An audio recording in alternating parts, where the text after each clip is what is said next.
Hi, in today's lesson you will learn about the narrative tenses in English. We use narrative tenses to talk about the past.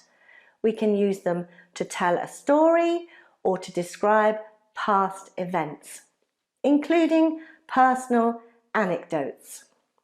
The four narrative tenses are the past simple, past continuous, past perfect, and past perfect continuous. So let's see an example of a story using these four tenses. The sun was shining. Here we're using the past continuous to set the scene. I got in my car. Here we use the past simple for a completed action in the past. It had been raining. Here we're using the past perfect continuous to describe something that has been happening before we got in the car, over a period of time. And finally, all my washing had got wet. Here we use the past perfect to describe an action that was completed before I got in the car, before another action in the past. In exams, if you are asked to write a story, it's important that you demonstrate that you can use all of these narrative tenses correctly. So let's look at them one by one so you are clear on which tense to use. So firstly, the past simple. We can use the past simple for actions that started and finished in the past. So completed actions. For example, a series of events in someone's life. Andy Murray grew up in Dunblane and began playing tennis at the age of 3. In 2004, he became the world's #1 junior after winning the US Open Junior title. The past simple is also often used in stories and dialogues too. Sam whispered, "Did you hear the argument last night?" Fred didn't answer. "Your brother went out last night.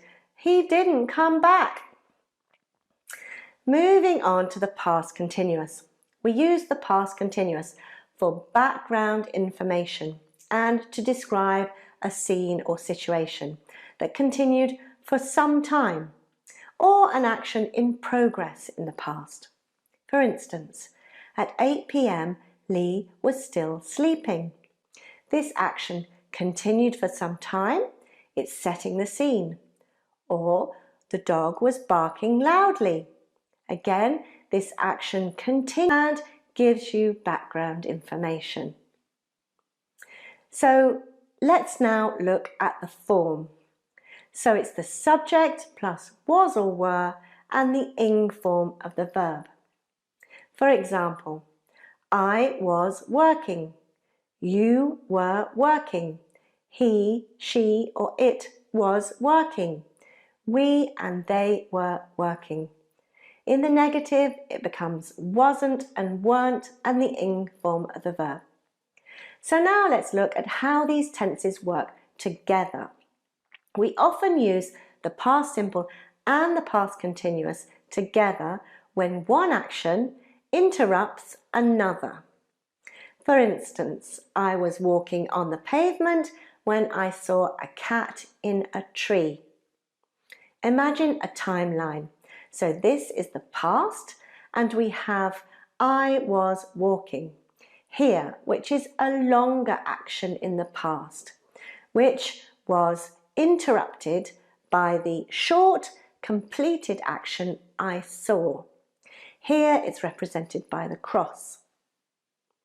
We also often use the past simple and past perfect together in a sentence to describe an action that happened before another action in the past. When Paul arrived, I had cooked a meal.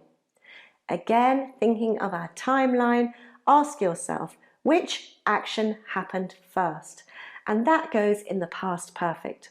So I cooked the meal and then Paul arrived. So we use had cooked and arrived. The past perfect for the action, the earlier action, and the past simple for the following action.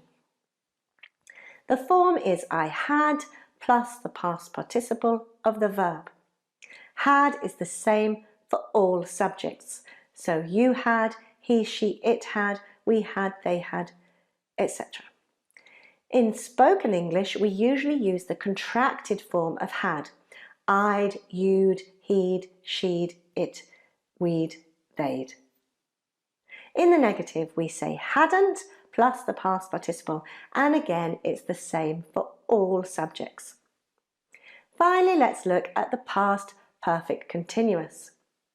We use this tense to describe an action that started in the past and continued up until another time in the past.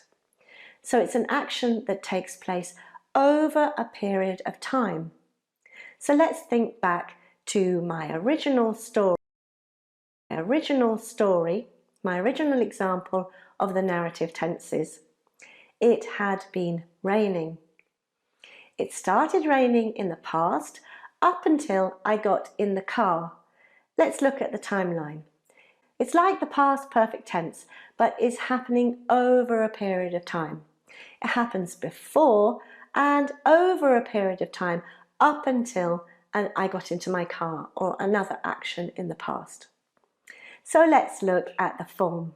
So you have the subject plus had been and the verb's present participle, which is the ing form of the verb. And it's the same for all subjects. So I have a challenge for you. Write a sentence using a combination of narrative tenses in the comment section down below. And I promise to give you feedback on what you write. So that's it for now. I hope you feel more confident using the narrative tenses in English and therefore writing stories and anecdotes and things like that.